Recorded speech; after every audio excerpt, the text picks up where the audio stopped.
C Tamil தொலைக்காட்சியில் Sa Re Ga Ma Pa senior session 4 ஆரம்பிச்சிருக்காங்க.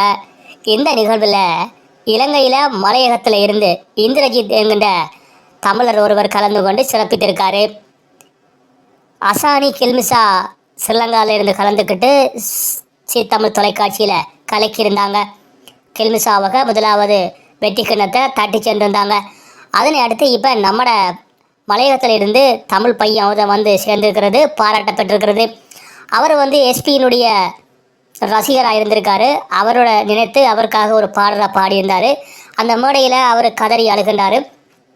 நடுவர்கள் பார்வையிட்டு கொண்டிருந்த நடுவர்கள் அவர் பாடும்போது அதை அழகாக ரசித்து கேட்டுக்கொண்டிருந்த நடுவருடைய கரகோஷங்கள் வானை பிளந்தன. அவர்கள் கண்கள் பறித்திருந்தன. ஓடி வந்து அந்த நண்பனுக்கு கட்டி அணைத்து முத்தமிட்டிருந்தார் நமது பழமையான நடுவர். இதை பார்க்கின்ற பொழுது தமிழர்களுக்கு ஒரு அங்கீகாரம் கிடைக்கப்பெற்றதாகவே நாங்கள் பார்க்க முடிகிறது. இலங்கையில் உள்ளவர்களுக்கும் சீத்தமிழ் தொலைக்காட்சி தொடர்ந்து ஊக்கமளித்து வருகின்றது. இந்த சீத்தமிழ் தொலைக்காட்சியினுடைய நிகழ்வுகளை பல யூடியூப் சேனல்கள் வந்து ப்ரொமோட் செய்திருந்தார்கள். அதோடைய நம்ம இலங்கையை சேர்ந்தவர்கள் பங்கு பற்றுகிறார்கள் என்பதற்காகவே இலங்கையினுடைய யூடியூபர்கள் அதிகமாக அந்த விடயங்களை கொண்டு சேர்த்திருந்தார்கள். கடைசியில் அதே தமிழ் தொலைக்காட்சியினால் பல யூடியூப் சேனலுக்கு ஆப்பு அளிக்கப்பட்ட சம்பவங்கள் நடந்திருக்கின்றன.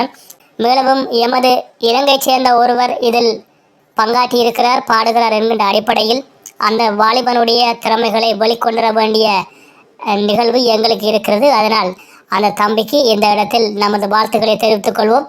சீத்தமிழ் தொலைக்காட்சிக்கு இந்த இடத்தில் நாங்கள் நன்றியையும் பாராட்டையும் தெரிவித்துக் கொள்கிறோம். காரணம், எமது இலைமறை காயங்களாக இருக்கின்ற எமது இலங்கை தமிழ் வாலிபர்களை அழைத்து பாடியிருக்கிறீர்கள்.